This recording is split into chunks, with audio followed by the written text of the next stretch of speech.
And that's what climate change is about. It is literally, not figuratively, a clear and present danger. We are in the beginning of a mass extinction. The ability of CO2 to do the heavy work of creating a climate catastrophe is almost nil at this point. The price of oil has been artificially elevated to the point of insanity. That's not how you power a modern industrial system. The ultimate goal of this renewable energy, plan is to reach the exact same point that we're at now. You know who's tried that? Germany. 7 straight days of no wind for Germany. Their factories are shutting down. They really do act like weather didn't happen prior to 1910. Today is Friday. That's right, Greta. It is Friday. It is the most important and fun day of the week because it is the day that the Heartland Institute broadcasts the Climate Realism Show. I'm Jim Lakely, Vice President of the Heartland Institute and your host for today. There is nothing else like the Climate Realism Show streaming anywhere. So I hope that you will like, share, and subscribe and leave comments underneath this video. That helps convince YouTube's discriminatory algorithm to nonetheless smile upon this here program and get the show in front of more people. And as a reminder, because Big Tech and the legacy media do not approve of the way that we cover climate and energy policy on this program, the Heartland Institute's YouTube channel has been demonetized. Now, we did apply to get that reinstated, and I think we were shot down in less than 1 minute. So we will keep trying, but as for now, we are still demonetized.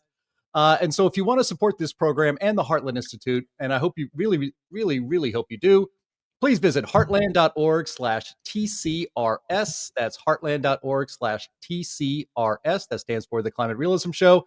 And you can help us make sure that this program keeps getting broadcast every single Friday. Any support you can give is warmly appreciated and very welcome as well. We also want to thank today, before we get rolling, our streaming partners. Those people are junkscience.com, CFACT, Climate Depot, and What's Up With That. If you follow them on X, you should be able to watch this show with them right there on their networks, or on their channels, I should say, on X. So let's get rolling here. Today we have with us our usual panel, starting off with Anthony Watts. He's a senior fellow at the Heartland Institute and the publisher of the most influential climate website in the world, What's Up With That. H. Sterling Burnett. He is the director of the Arthur B. Robinson Center on Climate and Environmental Policy at the Heartland Institute. And also, of course, Linnea Lueken, Research Fellow for Energy and Environmental Policy at Heartland. Greetings, all. This is going to be another fun show. Thank you very much. Sorry, my dog is losing her mind in the background, so I'm sorry if you can hear her. I'll try to stay muted. Yes. We should introduce our dogs. Yeah. We all have pets. I have cats. A cat has not yet appeared on the show, but it'll be any day now, I'm sure. Linnea, I know that it's cold here. Actually, we talk about weather a lot and climate a lot because the mainstream media likes to conflate the two. But as everybody pretty much in the United States listening to this show today or watching the show today, it's cold out there. A lot colder than it normally is in a December for most of the lower 48 continental United States. And Linnea, I think you were just talking before we came on the air that your chickens are not adjusting to this instant climate change very well down there where you live. No, one of my chickens just has her molting pattern a little bit off kilter. And so she is blowing out all of her feathers right before we got a serious cold snap. And so she is a little bit cold, but the rest of them are okay. But she's just kind of stupid. Yeah. I don't know. Well, it's a good thing you don't have any turkeys. Yeah. There are none left. Yeah. Yes, I cooked most of them. So are you expecting power outages soon? I notice you have a kerosene lantern over there to your over your right shoulder. Indeed. I'm always ready. And in fact, I lose power very, very frequently where I live, probably at least once a week. So that's fun. Nice. Is it because of the Almost a third world country status? Is it because of the escaped monkeys ripping down the power lines, or because of climate change? Yeah, I think there's still one on the lam here. So they've got pretty much all of them. So I won't rule it out. It could be monkeys. I don't know. Wait, you have escaped monkeys in your neighborhood? Oh, yeah. Yeah, about like a half hour north of me is where that big monkey breakout happened. So there's still one monkey missing, I think. All right. Um, Maybe I take off too much time during the holidays. I think I vaguely remembered something about a monkey breakout, Planet of the Apes kind of situation, but I haven't been following closely. So you'll keep us updated on that, Linnea, since it most directly okay. affects Yeah, you, I I think it's suppose. pretty much solved by now, but I hope whatever so. it takes. All right. Well, we're going to get the show rolling, and we're going to start, as we always do, with Anthony Watts' favorite segment, especially the video drop for it. That is the crazy climate news of the week. Hit it, Andy.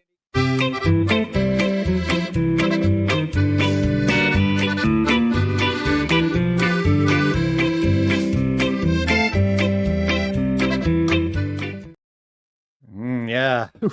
Could use some of that warmth of the earth in a lot of the places around the United States today. So, anyway, so our first item here, I think especially interest Linnea. I'm going to go to you for the first comment here. This is from Forbes.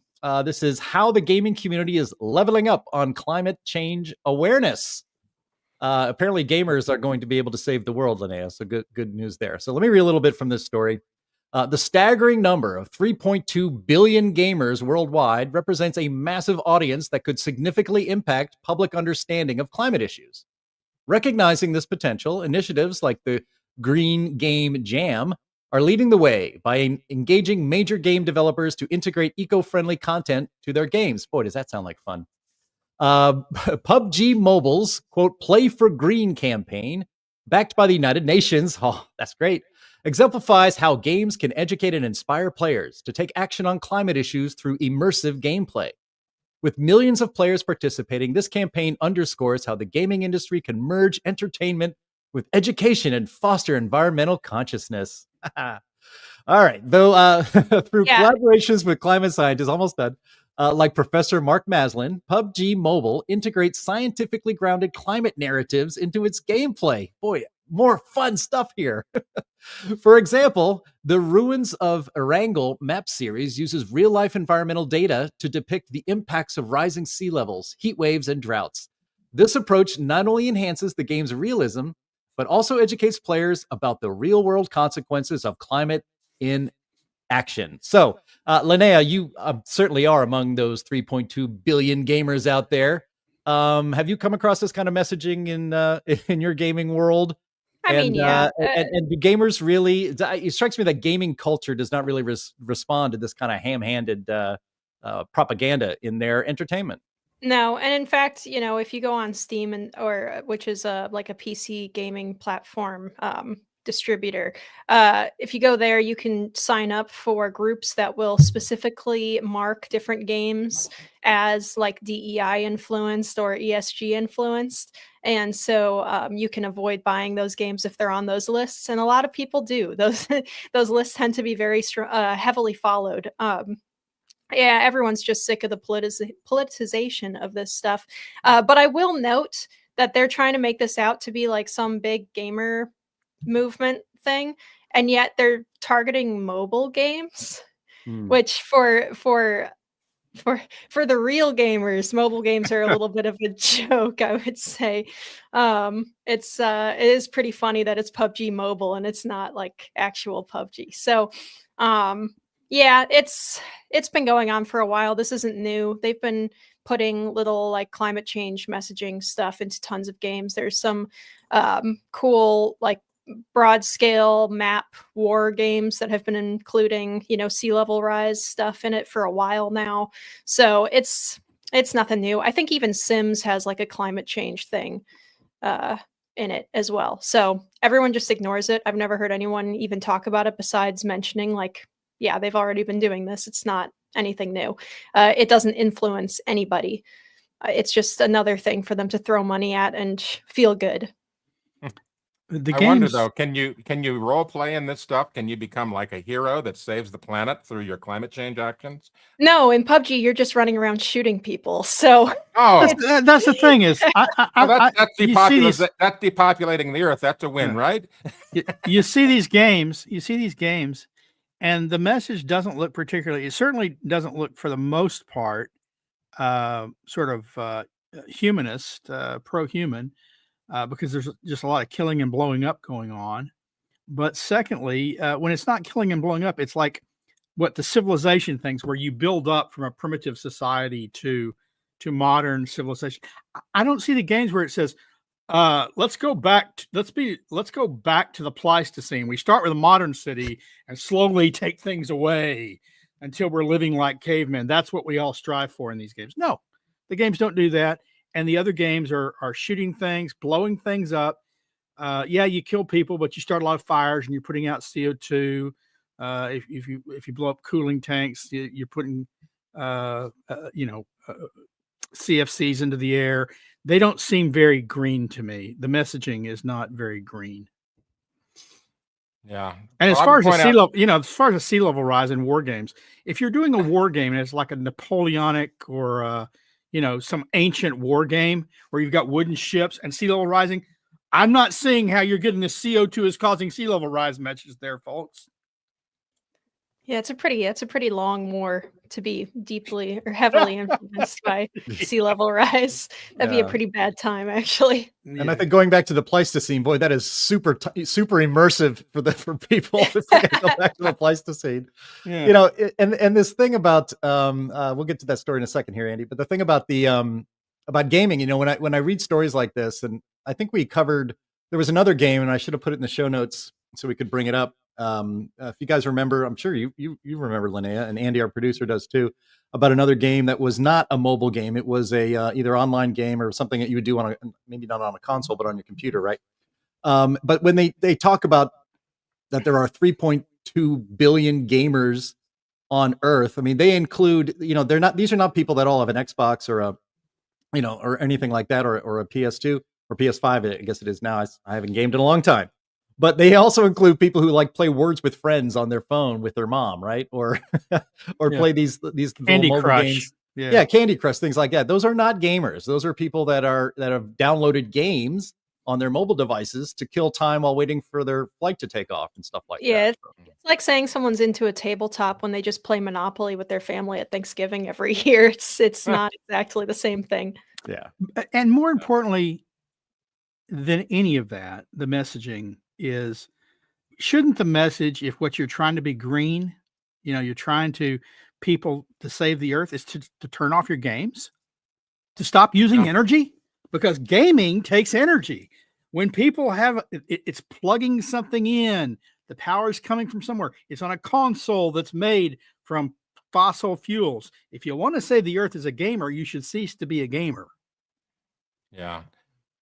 Yep. Sterling, I'll point out that you are our resident gamer, although of a different kind. Instead of earning badges, you earn things that you post up on the wall there. Indeed. That's Indeed. true. That's true. But when I'm out there, I'm not using any electricity. The only CO2 I'm emitting is what I breathe out, and then the small puff of CO2 that when a cartridge goes off.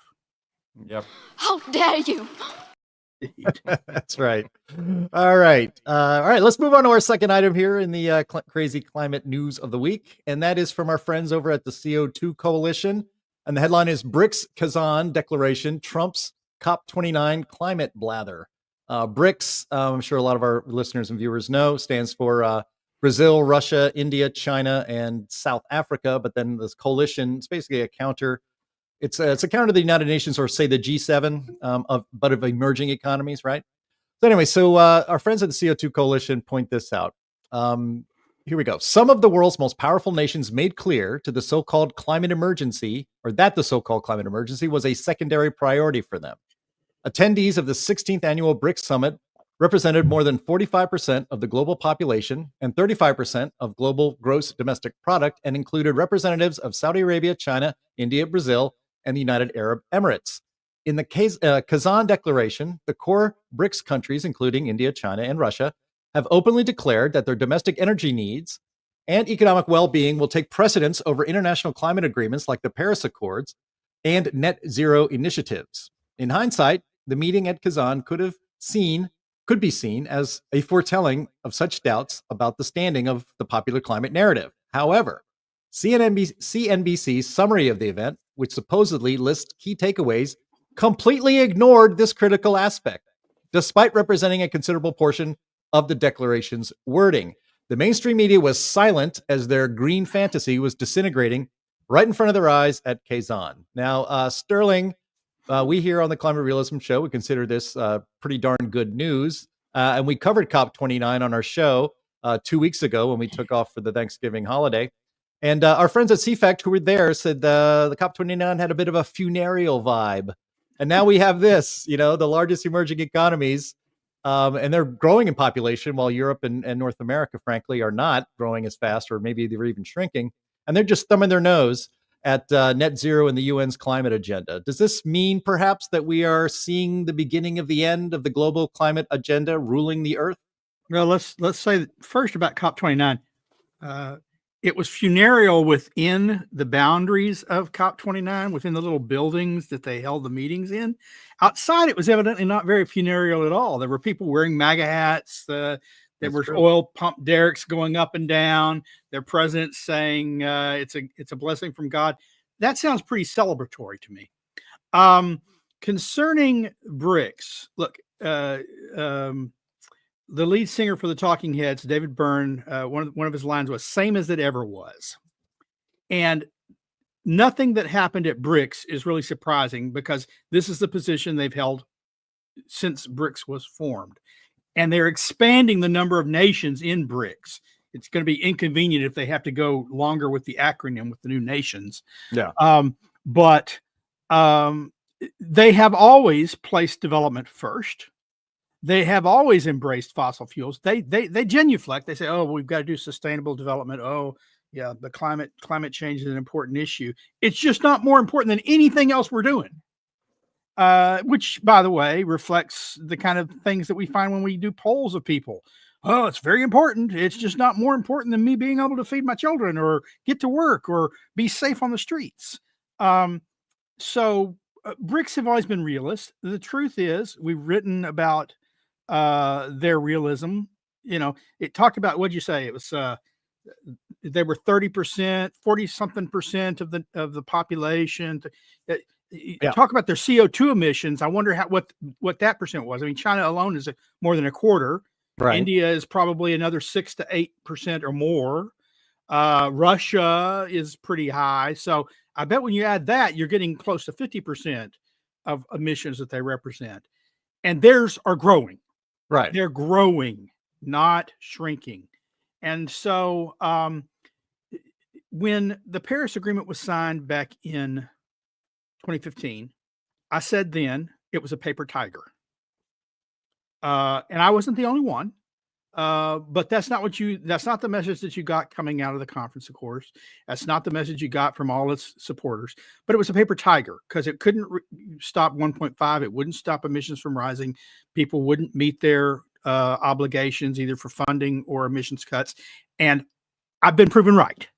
And the other skeptics have been proven right. And honestly, I think the BRICS people are going to be more accurate than the COP people, because emissions are going to continue rising. Fossil fuels are going to continue to be used. Development will continue apace. And despite all the gamers' efforts, if that's what's causing climate change, then climate is going to continue to change. That doesn't mean it's a catastrophe. And for the people in BRICS, it's definitely not a catastrophe. What it is a blessing, just like the president of in Baku said. Yeah. Yeah. I mean, well, India and China, they are the two most populous countries on Earth. Wasn't it the case either Linnea or I guess we lost we lost Anthony there. We'll have to get him back. I was just going to ask him this question, but wasn't it the case that India, did they walk out of one of the most recent COPs?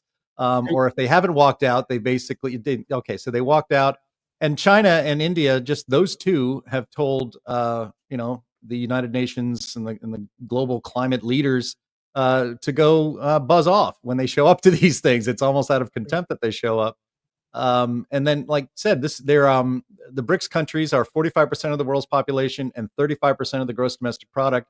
Those numbers, both of them, are going to continue going up as the power and influence of the put it in the way a leftist liked it. The colonial powers, the old colonial powers, is going to wane, and the powers of these countries are going to go up. And then, of course, there's Argentina, which physically walked out of the COP in the middle of it, just in Azerbaijan just a couple of weeks ago. Well, it's like I said, when we were talking about this last time, the news has been asking the question, is the COP still fit for purpose? And I still maintain that it is fit for purpose if that purpose is enjoying a nice dinner and an open bar in exotic locations, and getting to listen to people, who agree with you for hours and hours on different little, kind of self-congratulatory panels and stuff. It's not going to change, but it would be kind of nice to see fewer and fewer people pay any attention to these conferences as they become even more irrelevant than they already were. It would be nice to see them no longer making the news even. I think at that point they would probably stop having them. Well, I'm going to make a prediction. I'm going to predict the next COP will get much less media coverage, in part, at least in the U.S., in part because the delegation from the U.S. is going to be much, much smaller than possibly, if at all, it's ever been before. Yeah, I mean, look, even the last COP, I think only two or three, maybe two of the G7 nations sent their leaders. The U.S. didn't have its leaders there. France didn't go. Germany's leaders didn't go. China certainly didn't go. They were at BRICS, right? They sent delegations, but when you're talking about saving the earth, wouldn't you think, oh, well, that sort of requires the head of the country's participation, even if it's just to show up and, cut a banner or something, opening the conference. So I think it is a waning institution, and rightly so. And so we'll hear less about it. That's not going to stop climate alarmism, sadly. Yeah. Well, we're up to 30 almost now. Top 29, almost 30 of these things. Yep. And there's one of my favorite graphs out there shows carbon dioxide going up, and all these markers on there for all these COP conferences. These people haven't been able to accomplish anything, and yet they still have their conference. And of course, we've made another breakthrough right at the last minute and all this other rubbish. The bottom line is that it's nothing but a big party for them to go schmooze, have some drinks, and go to an exotic country. That's all these COP conferences are. They are accomplishing nothing. Well, I would say I want to push back on that just a tad. Actually, something Joe Rogan had a guest on, I think 2 episodes ago, Mike Benz, who is a tech policy guy, cybersecurity guy. He was in Trump's administration. He's a fascinating and very educated person on a lot of stuff, and I recommend people actually check it out. But he was talking about these kinds of global summits, and that their purpose isn't to save the world. It's to establish a consensus. That's a word that we love around here, is consensus. But it is to establish a global consensus that something must be done. And this takes years and years and years to accomplish. And eventually you do get to the point where you go to a COP and everybody is saying the same thing. If we had a time machine, could go back to the first Conference of the Parties of the United Nations, you would see a lot more, let's say, variety of opinion. And there would maybe even be 1 or 2 interesting conversations going on. But by the time you get to COP29, everybody in the room is a absolutely brainwashed, mind-numbed robot saying exactly the same things over and over. The idea is to get the global consensus to do something about climate change, even if it's not going to work. And that always tends up to be more government power and going socialist, basically. The problem, I think that analysis is interesting, Jim, but the problem with it is, unlike, say, Super Bowl watching, which goes up, COP watching is going down. And the status of those who attend COP is not as high as it was before. When presidents showed up, when prime ministers showed up, when even, let's go so low as, a Department of Interior head, you're talking lower level people, and lower level people can agree all you want. And they can tell their governor, oh, this is what we agreed to. Okay. Okay. I don't have time for that. I'm running an election. In the end, if they're just talking to themselves, I don't much care whether they get agreement amongst themselves. It's whether their national governments then do something. And they've been talking about doing something, and they've been trying to do something for decades now. Even before Paris, there were other agreements. One of them we actually signed as a treaty in the United States, the very first one. And we missed the goals. We continually miss the goals, and the goals are getting farther and farther away, not closer and closer. So they may get a consensus, but the consensus isn't moving action. And I'm unconvinced it'll ever move that kind of action because of something like BRICS. In the end, leaders want to be leaders. They want to be elected. They want to stay in office. And you don't do that if you wreck your country. All right. Anything to add to that, Anthony and Linnea, before we move on to item number 3? No, I think that's pretty well covered it. My point still stands. These folks are accomplishing nothing. That is true. Yeah, I mean, even with the point I made, I think probably peak consensus building was in 2015 at the Paris Climate Agreement, and it's been downhill ever since, for sure, I think. Right. And the Paris Climate Agreement is nil. It's not really accomplishing anything either because, oh gosh, we've already passed 1.5 degrees centigrade. Oh no, we're going to die. Yeah.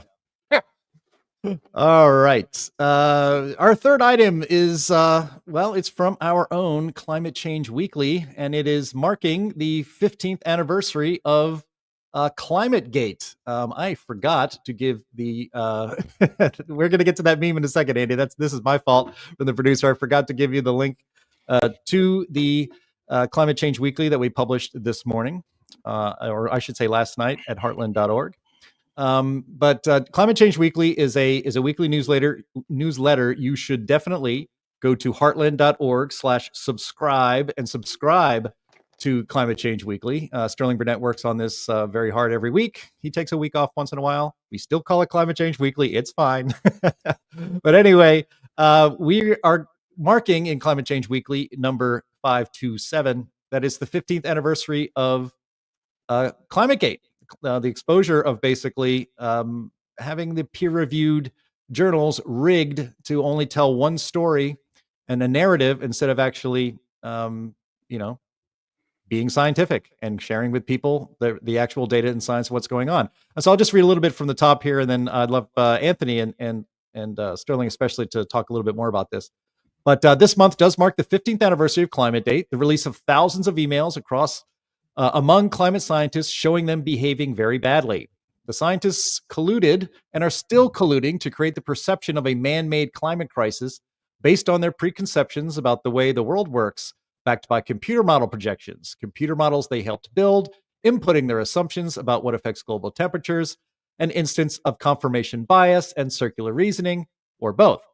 By contrast, real-world experience, demonstrated and measured data and trends shows no crisis has occurred, despite repeated predictions of tipping points and specific terrible events made by climate scolds, none of which have come to pass. Now, I will stop there, and Anthony and Sterling especially, you can kind of fill in some background because a lot of our viewers and listeners may not be familiar with Climategate. Now, there are a lot of very interesting characters in the story of Climategate and the emails that went around.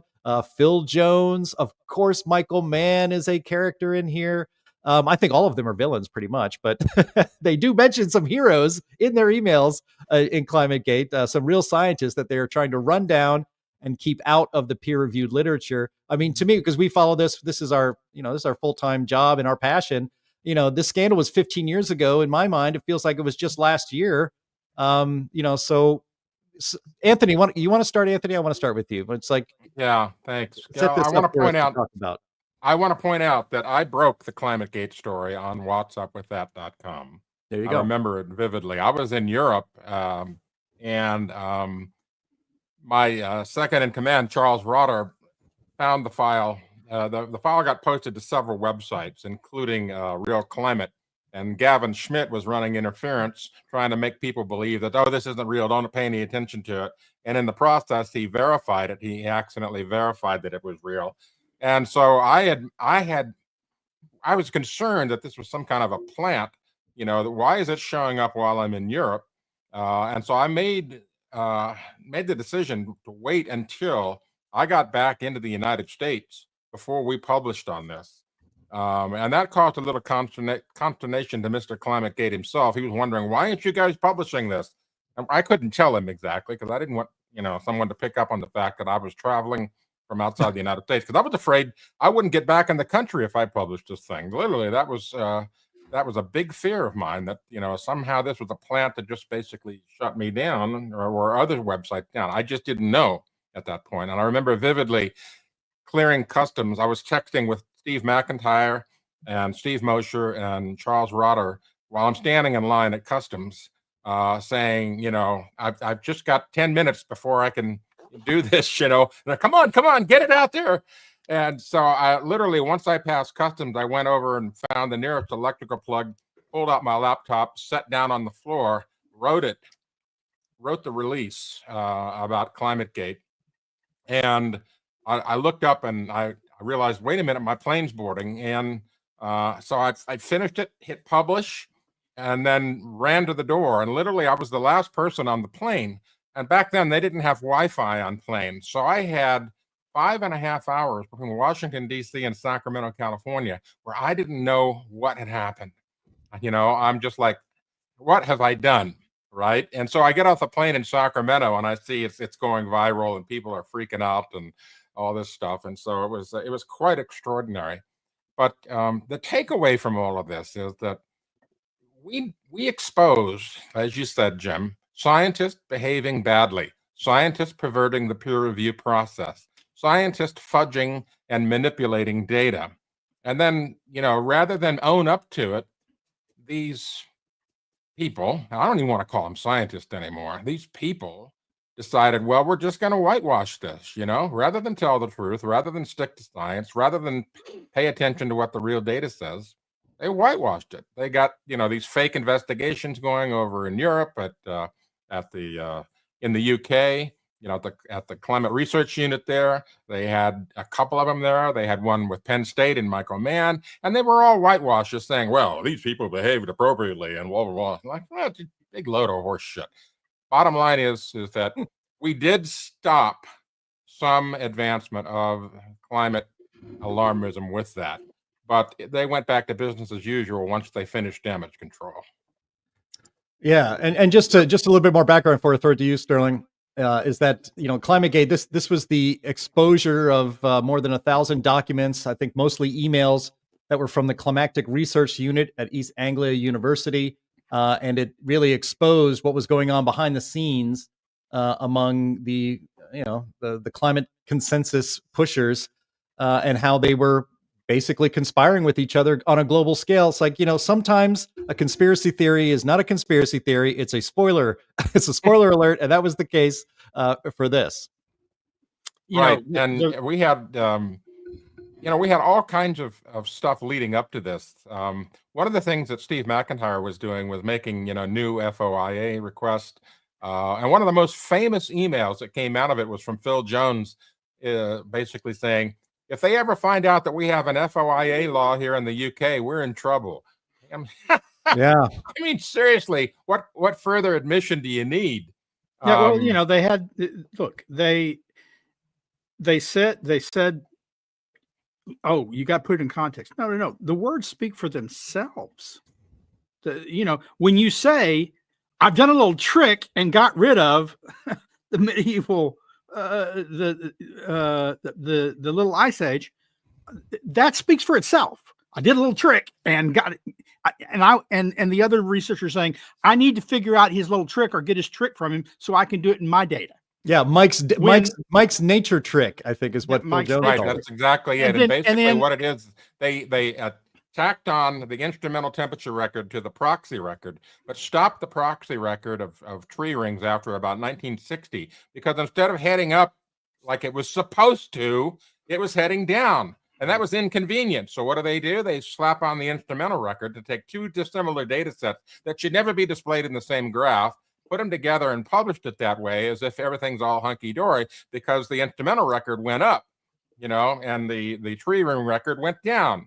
Basically, they subsumed science with this process. Well, and so it's what they did with the science, and it's what they did to cover up what they did with the science that's detailed in these emails.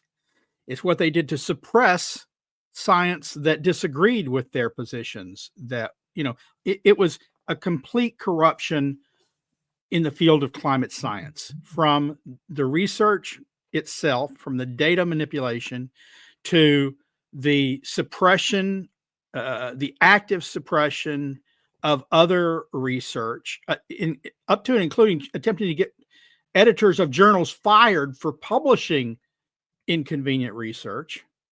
And then, honestly, breaking the law when they're supposed to keep all this information that they have, and they have emails saying, get rid of all your emails, destroy them before they have to be released under freedom of information. They can't read what doesn't exist anymore. It was all supposed to be saved, and it shows them doing this. It shows them ignoring Freedom of Information Act requests. Just a few years ago, this is still happening. This is an ongoing issue. Just a few years ago, researchers at the is either Arizona State or the University of Arizona. I don't want to say which one because I'm not sure. It's one of those two.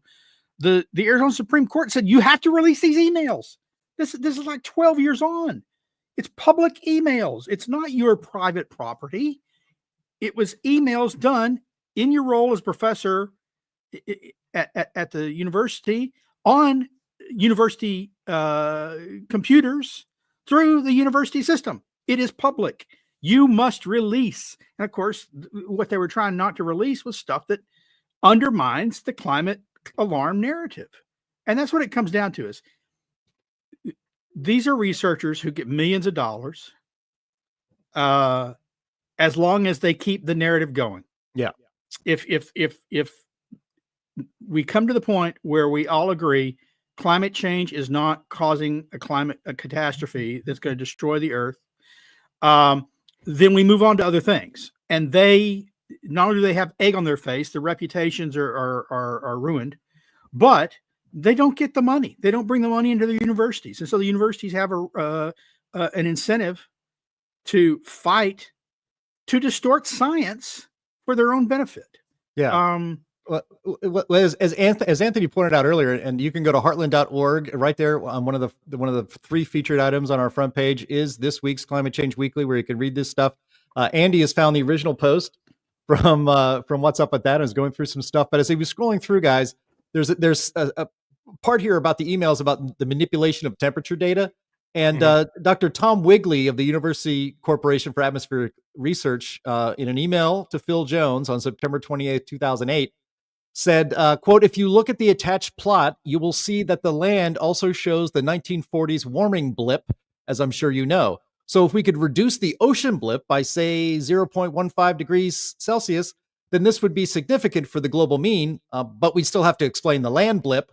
And so when we talk about on this show that the consensus scientists, that the gate-kept scientific establishment that does not allow anybody else with actual data to question anything they do, when we say that they're hiding the decline, that you can't trust their data because they want to hide it, and when they talk to themselves in private, they talk about manipulating the data so that it fits a narrative instead of telling people what's actually happening on the planet. Right. I think, and it boils down to money. It really, I mean, to go back to Watergate, is follow the money. The money is what really is the issue here. If they suddenly discovered, well, climate change isn't the big deal we thought it was, and admitted that, then all the money would dry up because there's no crisis anymore. Instead, it's exactly the reverse. What these guys are doing is following the maxim, money talks, bullshit multiplies. Right? That's what's going on here. They're just Something like making it higher and deeper. Yeah. All right. Well, as mentioned, here's one quote I'd like. I like this. It says, one more quote. Yep. Keith Britha, Keith's series differs in large part in exactly the opposite direction that Phil Jones does from ours. This is the problem we all picked up on, and everyone in the room at IPCC is in agreement that this was a problem and a potential detraction from the reasonably consensus viewpoint we'd like to show. Basically, it's when they run into a problem, when they run into inconvenient data, their response is, how do we manipulate the data to change what the results actually are? And how do we suppress the original data? And it goes on. Right. There's one that says, this is really inconvenient for us. How do we do that? Yeah, that's not science. That is sophistry. No. And it's false narrative building. It has nothing to do with science. And that's what it's always been and has been. And that's why this show exists. Actually, it's kind of ironic. If it wasn't for Climategate in 2009, this show probably wouldn't exist, because we wouldn't need to be here, because, if they were telling the truth about the data that we have around the earth, and instead of exaggerating or frankly just making things up, there would not be a need for a climate realism show. This would be just the climate science show. And we would talk about science a lot more, but we have to push back at the narrative, because that's what everybody hears for sure. We do cover science here quite a bit, though, actually. So, all right, let's pop up our meme of the week. And that is this one that is actually part of the Climate Change Weekly publication this week from Sterling Burnett. It's just for those just listening, it's some cows frolicking in a field, and it says the amount of methane released from a single blade of grass wouldn't change if it was just left to decompose or if it was eaten by a cow. Yet we now live in a world in which Bill Gates is trying to give drugs to cows to make them fart less, to save the planet, and all silliness ensues from there. So I actually didn't know that. So this is a meme. We found this. I will not vouch for its accuracy. Does anybody on this show know that if that is an actual true claim? Does the methane released by the decomposing blade of grass in a field equate that from the methane farted out by a cow for that one single blade of grass? I'm not sure that that's correct, because you're going to have different chemical, but it's probably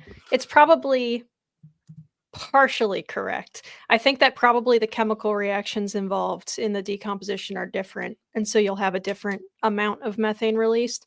But I will also say that the methane issue is such a non-issue when it comes to the amount of influence that it has on heat absorption in the atmosphere anyway, that it's a wash either way. The thing that makes it a real difference with regards to this meme is, the cow's going to make it release a lot sooner than waiting for the grass to die. Well, that's true. But I don't know if I would say that that's a problem. All right. Well, we don't vouch for the accuracy of that meme, but it is kind of funny. All right, we'll move on. You can do your own research. I want to know this. If they're making drugs for cows to keep them from making methane, is that made in a meth lab? Oh, where's the... Come on, Andy, you're a little slow on the rim shot there. The rim shot. There we go. All right. Yeah. All right. Great. Okay. All right. So we're going to go to our main topic today, and that is on this EPA a scandal. This is a scandal. It would be a scandal if our mainstream media was interested in reporting scandals anymore, but they are not. And this is from our friends over at Project Veritas. EPA advisor admits insurance policy against Trump is funneling billions to climate organizations. Quote, "We're throwing gold bars off the Titanic." I could read from this. Let's just say that this is one of those classic Project Veritas sting operations where they have a hidden camera and basically kind of do a honeypot operation where you take an unsuspecting corrupt government bureaucrat out for a few drinks. And I guess by drink 3 or so, they just start talking and can't shut their yaps. And so they start giving away the game of what's really going on in our government behind the scenes. So instead of reading some of this story, we can get into the details of it. I want to play, Andy, if you will, EPA scam video, please. Just how to get the money out as fast as possible before they come in and talk about it. It truly feels like we're on the Titanic and we're throwing like gold bars off the edge. Who are the gold bars going to? Nonprofits, states, tribes. We gave them the money because it was harder. If it was a government-run program, they could take the money away. If Trump won, and because it was a external policy against Trump winning. Until the Trump people come in and tell us we can no longer give out money. So I do, you know, the Inflation Reduction Act. Have you heard of it? Yes. Okay, Biden's climate law. Yes. Yeah. So I do IRA implementation. I work with like Biden appointees. The money that we've given out like tens of billions of dollars. Like over the last year, we've given out probably like $50 billion. $50 million? Billion with a B. $50 billion. Yes, for climate things. So like to go work for one of these places, I think would be really cool. What are the places that you've given them to?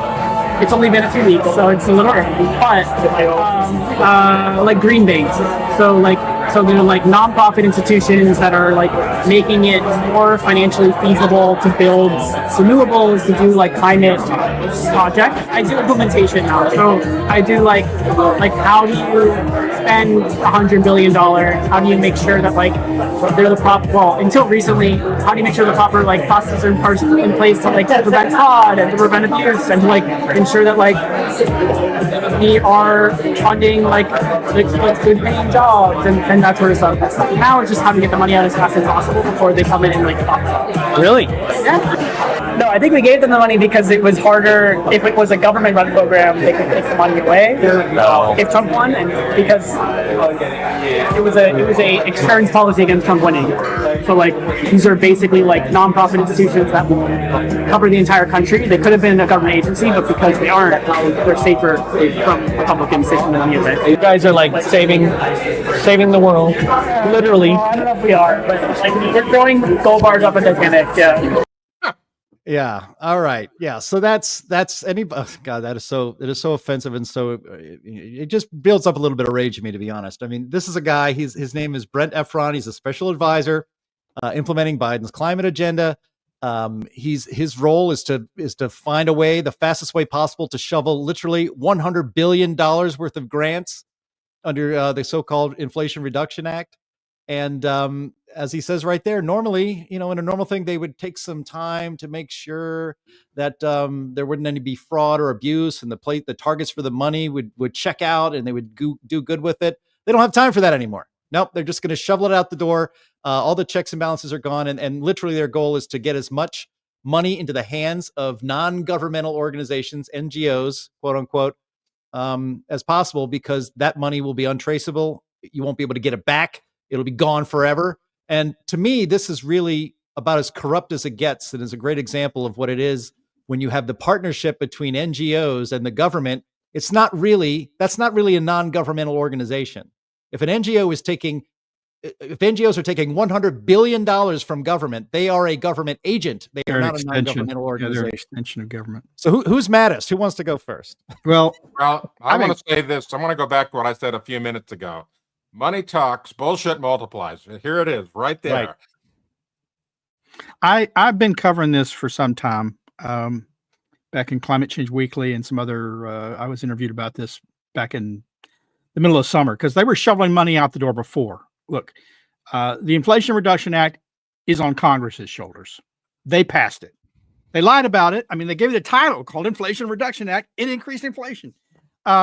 The green spending, some of the money they gave like in the summer were to nonprofits, to community-based nonprofits under the climate justice, environmental justice provisions of Biden's executive orders. And to give you an example of some of the organizations is they gave I think it was either $1 billion or $500 million to an organization who the previous year had a total of something like $2,500 come through its account. It didn't even have a full-time employee. It was working in the community to help poor people.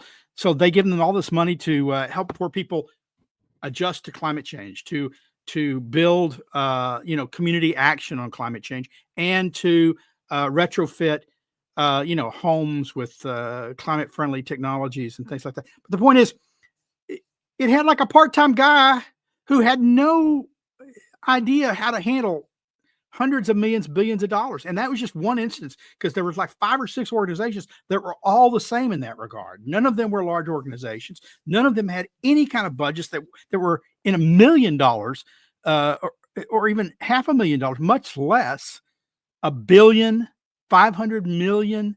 And as he said, or as was pointed out, yeah, there's no tracking. There's no, we don't know if they have proper accounting in place. There'll be no way to account for it. My suspicion is these organizations will grow dramatically. They will have offices, not be working out of someone's home. They will hire multiple people, and that there won't be much accomplished other than to pad the pocketbooks of the people who run the organization, who set it up, maybe initially with a noble purpose, and their employees now, and to waste taxpayer dollars. And it will be like the Green Climate Fund internationally, where they can't account for 40% of the money they've sent out. Of $100 billion, they can't account for more than 40 billion of how it was spent. And other stuff that they can account for, a lot of it's not for climate stuff. It's like for a love film, a love story that was filmed in Argentina, or gelato shops in developing countries. So it's a disgrace. It's our money. It's future generations' money, because we all know it's done with deficit spending. Future generations' money. And, we should never allow bills like this to pass again. Not with that kind of discretionary funding. No. Well, Anthony, Donald Trump's been getting a lot of guff. I know he just appointed Lee Zeldin as the new head of the EPA. And, guys like you and me hope that Lee Zeldin goes in there and, and with a chainsaw and starts sawing desks in half and throwing people out.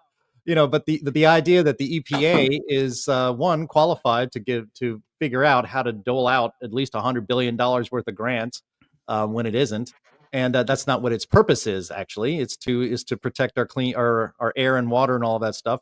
But the idea that these government agencies are pristine and they're out looking for the best interests of the earth and of the American people is belied by the idea that this is a completely corrupt process. In fact, the guy even said in that interview that he knows he's going to be fired when Trump comes in. So he's hoping to land a job in one of these NGOs that he just helped give billions of dollars to.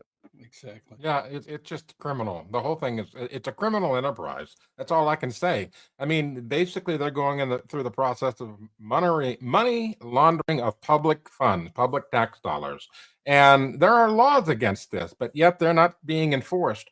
I don't know if we can bring it up or not, but we just had a report from Fox News. I put it up on the private chat channel, a link there talking about that the EPA has just made their first ever climate change arrest. While they're giving out billions and billions, they're arresting someone for not doing whatever obscure law they're throwing at him, because they're destroying the planet. Meanwhile, these guys are destroying the treasury.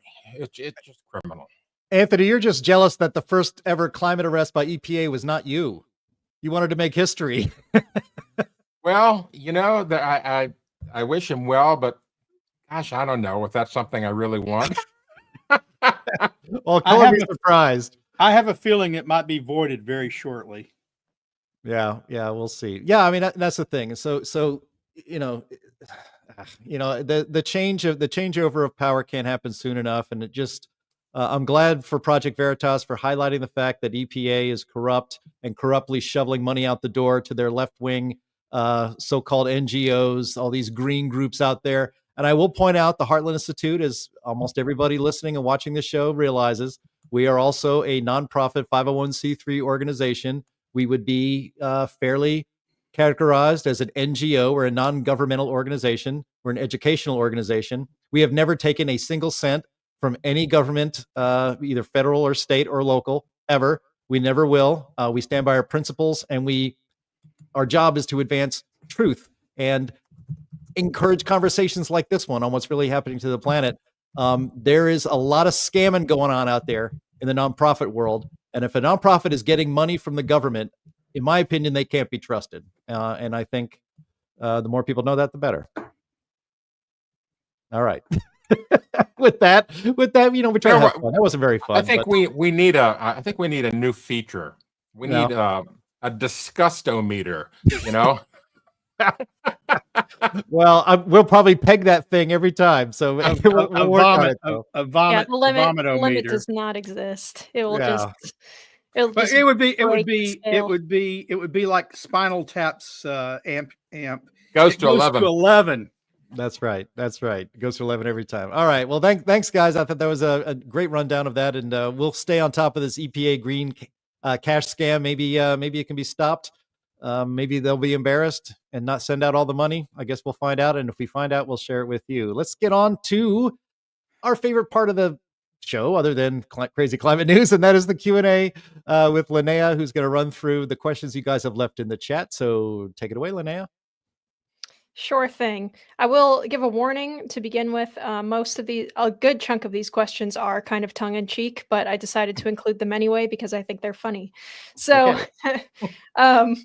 let's see. This one I believe is a sarcastic question, but I'm going to reference it anyway. This is regarding our COP conversation. Montana Blues asks, are all the COP people vegans or do they eat red meat? Well, I would point out that a few years ago, I think it was in Spain, Jim, when we were there. They had a Burger King there, and the people were lined up at the Burger King. We had pictures of that. It was hilarious because you're thinking, oh, they're all vegan, saving the earth. Yeah, they are lined up to get Burger King. Wow. Well, there are probably some vegans that go to these things, but our friends from CFACT who were there, they said the most popular places were the buffets where they were going up getting different types of meat. Yeah. So meat, it's what's for dinner. Exactly. Well, this stuff, half of this stuff is Germany's fault, right? Like the Germans are very into the climate change stuff, and as Germany is always trying to destroy Europe every couple of decades, and those Germans love to have like piles and piles of like salami and stuff for breakfast. So I'm sure you can't have a COP without at least a little bit of that. Yeah. No, they it's like I'm reliably informed that there were no mealworms or crickets on the menu. Right. Okay, so here is a question from Above Us Only Sky. Does the panel think that global emissions may have reduced by COP 473? Is that like Fahrenheit 451? Yeah. Well, yeah. Well, so what would that be? So we're at COP29. That would be 450 some COPs from now. So we'll see. Maybe by then we'll finally have I predict that by then emissions will have declined because we will have a different form of energy that is cheaper and as reliable. Maybe they'll have figured out fusion by then. Maybe I'll have a jetpack. There it is. A jetpack. Meter. Yeah, a jetpack that runs on my little mini nuke. Of course, I won't be around, but my ancestors. Gosh, 473. Of course, by then they'll have discovered that climate change isn't a problem because it'll be cooling again, and they'll not need other big government programs to prevent the ice age. Yeah. Right. Okay, so here is from Kite Man Music, who says, "Can we have a whip round for a better camera for Sterling?" We're gonna pass around the collection basket for that. Thanks, guys. Is that something you really, really want? Yeah. You guys think that camera's just bad? No. Those are the settings. Yeah, it's like I put a little filter over my little camera on my computer. The best we could do. It's to your benefit. All right. Here's from our friend Chris, who says, "Will man get a preemptive global pardon from Biden?" Well, I think in order to get one of those, man would have to be petitioning to get a pardon. And man thinks he's done nothing wrong, so I don't think that'll happen. I mean, the guy is completely without any regret completely without any conscience, it seems. So I don't think that'll happen. We can only hope. It would be very, very astonishing to see something like that, and that would make my year. I would be even more blown away than the Hunter situation. Okay, I don't know who this is, but I will go for this question from K1F8, who says, "Whatever happened to Bishop Hill?" Well, he's still around. He's working for the Net Zero group over there in the UK, and he's focusing his efforts on research and policy pieces for them. He basically found out that blogging doesn't pay. Gosh, I figured that out a long time ago, but I'm not allowed to earn money just like the Climate Realism Show, and Google shut us off, because how dare you make money off of spreading lies? That's what they look at it as. But we're all about climate realism on WhatsApp with that, as we are here. But they can't handle it, so they shut us down. Truth doesn't pay is apparently the problem. Of course. Alrighty. Here's Michael Downs asking, "Can parents sue a teachers union for teaching climate cult to our children?" I wish. I don't think you can sue for that. You might, however, as a parent, be able to shut it down at the board level, right? Go to your be a member of the active member of the PTA. Show up at your school board meetings. Show up when it's voted for the school board. Show up and demonstrate concerning your state board of education to get it all out of the schools. The teachers unions, I'm not sure, in some states they're more powerful than others, but I'm not sure you could sue them for that, because a lot of the stuff is set by your school boards and your state education agencies. They may encourage that type of teaching that they teach. They may agree with the type of teaching, but the Texas Education Agency says what you have to teach in Texas, for instance. Yeah, when I was on the school board in California between 2002 and 2006, they would give us an approved list of textbooks from the state. We could not choose anything else, so there was like 2 choices for history, 2 choices for science or whatever. And the state dictated what textbooks you could use in your school district. And if you deviated from that, well, then there was hell to pay. And in fact, that happened. We had a math teacher at one of the high schools come up with this fantastic little booklet that really was going like gangbusters. And we saw great improvements from this thing. And the state stepped in and shut it down. We can't have this. It's not on the approved list. I suspect, maybe you could see the teachers unions, if you find out that your local union are lobbying for particular textbooks. These are the ones we want, and lobbying for it, because that's using union funds to get viewpoint across, as opposed to, you tell us what we're supposed to teach. This is what we'll teach. If they're saying that we should tell you what we should be teaching, and these are the textbooks that we approve, maybe you could go after them then. Thank you, LT Oracle of Truth. Yeah, we do like to be on Rumble. This is a question with regards to Climategate, which is from Darren, and he asks, begs the question of why it was never called out big time. That is the corruption, the collusion between different top climate scientists. And he says, although I can guess why. Well, there's this mistaken belief that scientists are pure as the driven snow. Of course, there's not going to be any more snow, according to them. But the thing is that people that are on the left in particular elevate science into some kind of it's almost cultish, science says, follow the science, that kind of thing.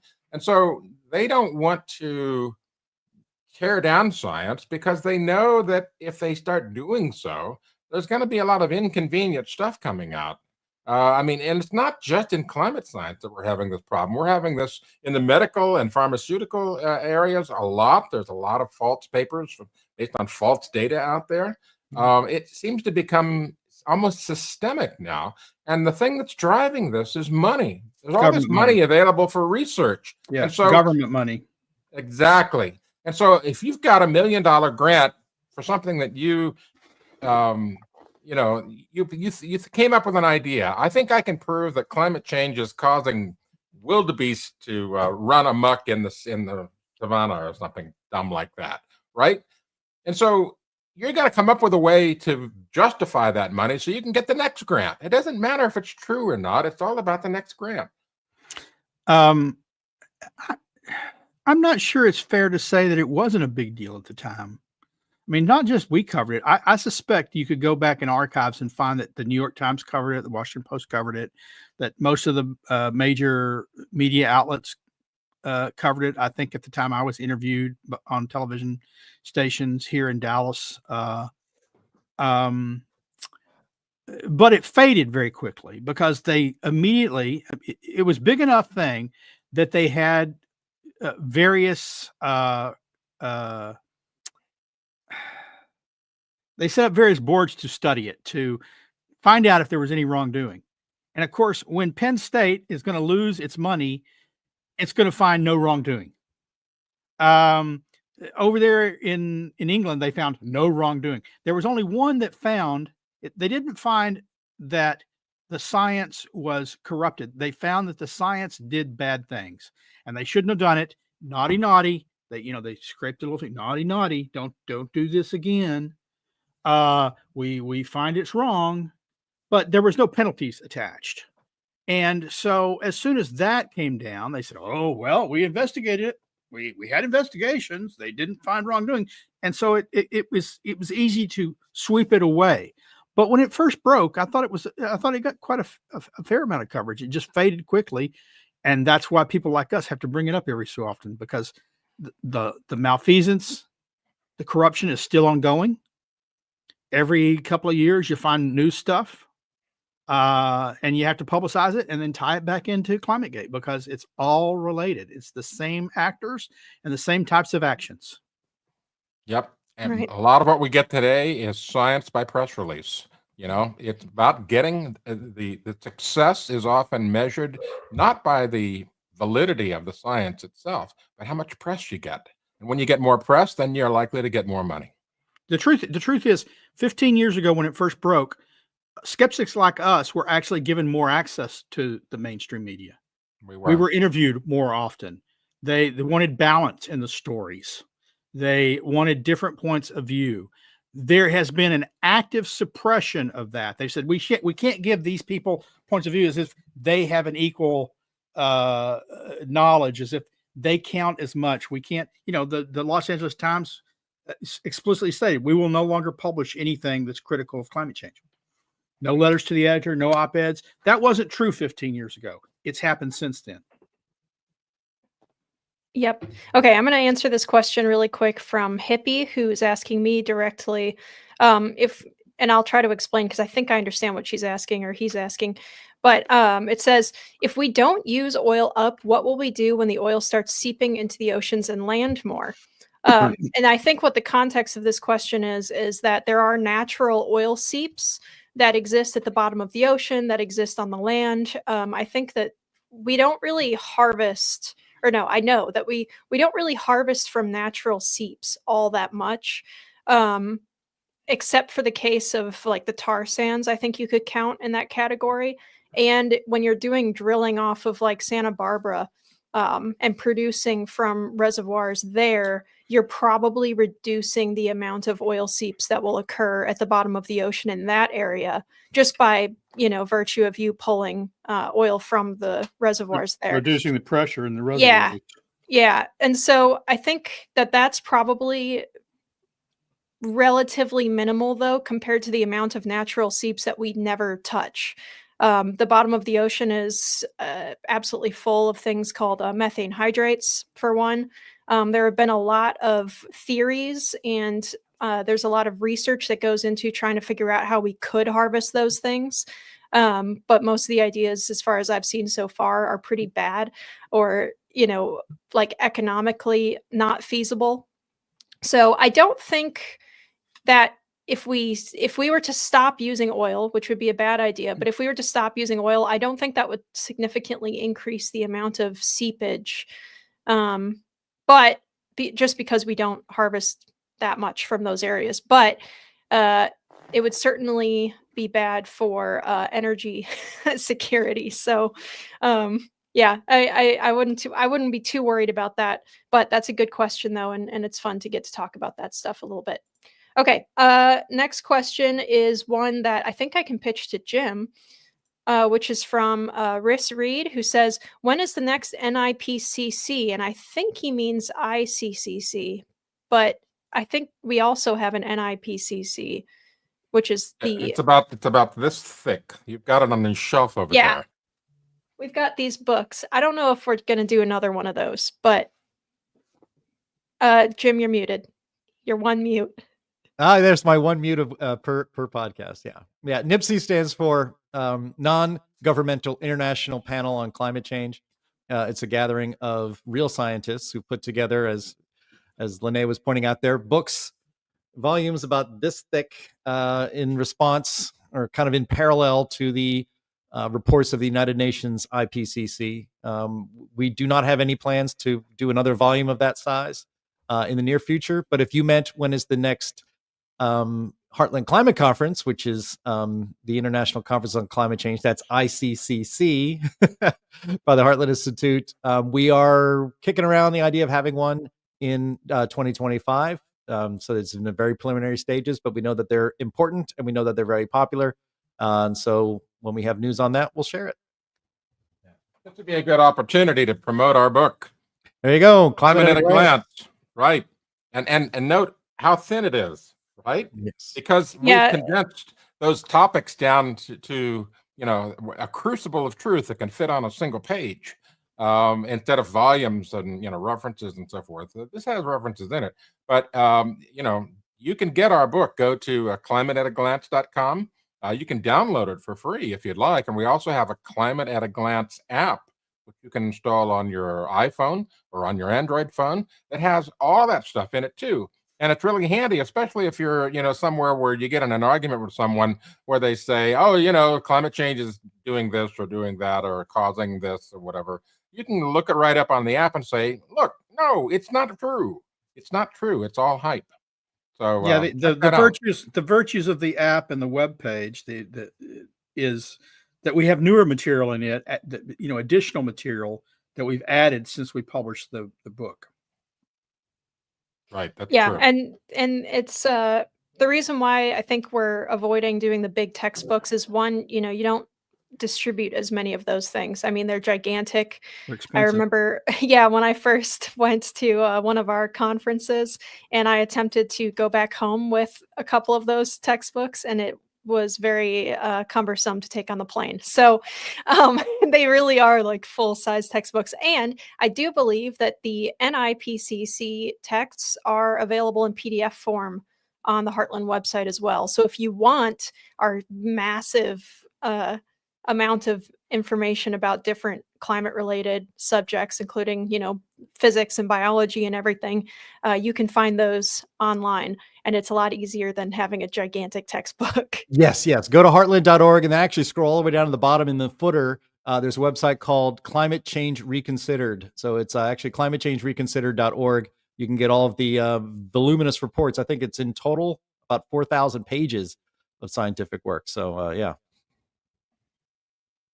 Okay, this is a good question from Redneck Screw Loose regarding the EPA's green cash scam, which is, how do I get on the gravy train with biscuit wheels? And I wanted to comment on this because Andy and I joke about this all the time, that, if we didn't have souls, this is the wrong industry to get into, is on the climate realism side. Mm-hmm. If we really wanted to make some money, we'd be on the green side. Let this be our, evidence that we believe what we're talking about. I've been offered it. I was offered a position at other places. It's all you got to do is just, can't you come over? Don't you really think it's going on? Because they thought I was corrupt, right? They thought, look, I'm just in it for the money. And if they offer me the right money, then I would admit the truth. It's like, no, I'm not corrupt. B, I'm not getting the oil money you think I'm getting. C, I follow the science, and I'm not going to not do that because you offer me money. Yeah, I will point out that not too long after Climategate, I was offered some money to shut down. What's up with that? Seriously. Really? Yes. I haven't talked about this, but basically, I'll put this bluntly. I told that person to go shove that idea up the bodily orifice of their choice.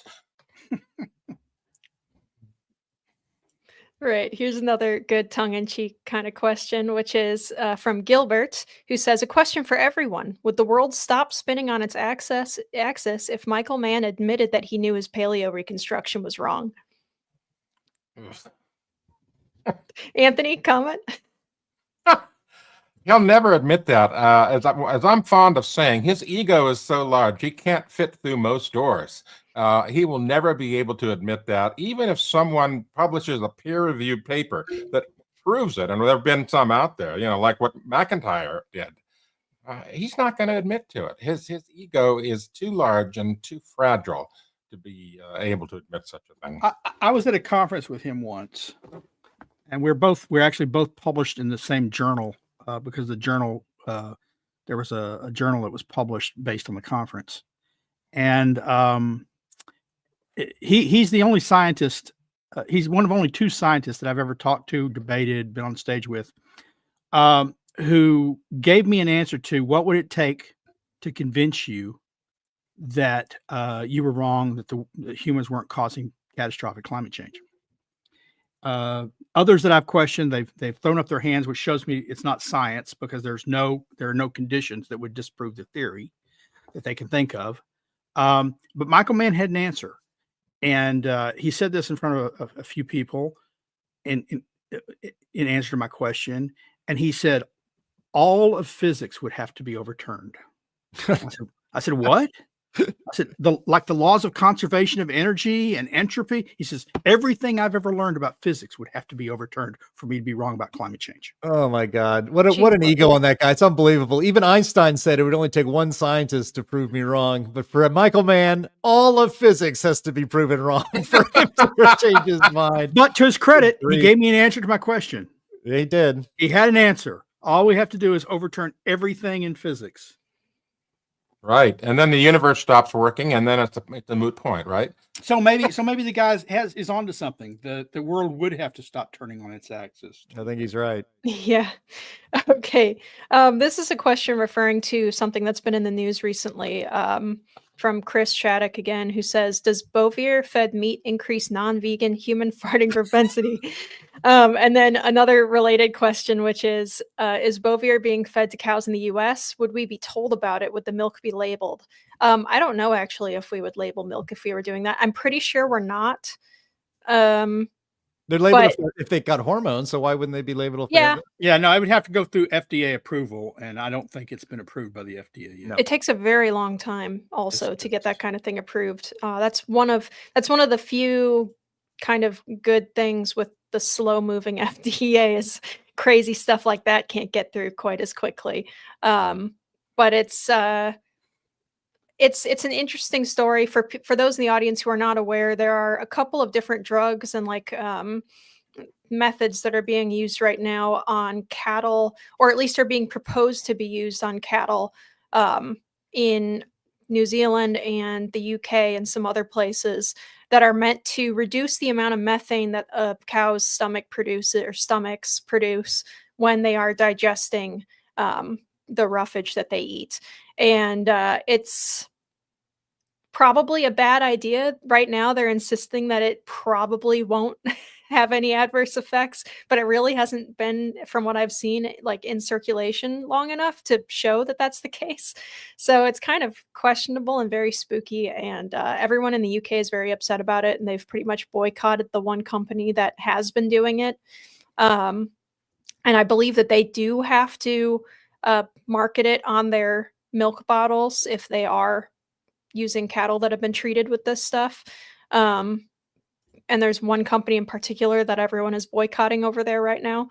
So I don't know. It's an interesting situation. Hopefully it doesn't go anywhere. Hopefully it kind of stops here, and they'll probably try again in some other sneaky way eventually. But I don't know. I just think it's, cattle produce that kind of methane in those amounts with their gut bacteria for a reason. And it's probably like not quite a Jurassic Park scenario, but a pretty serious scenario where we're trying to circumvent nature in that way.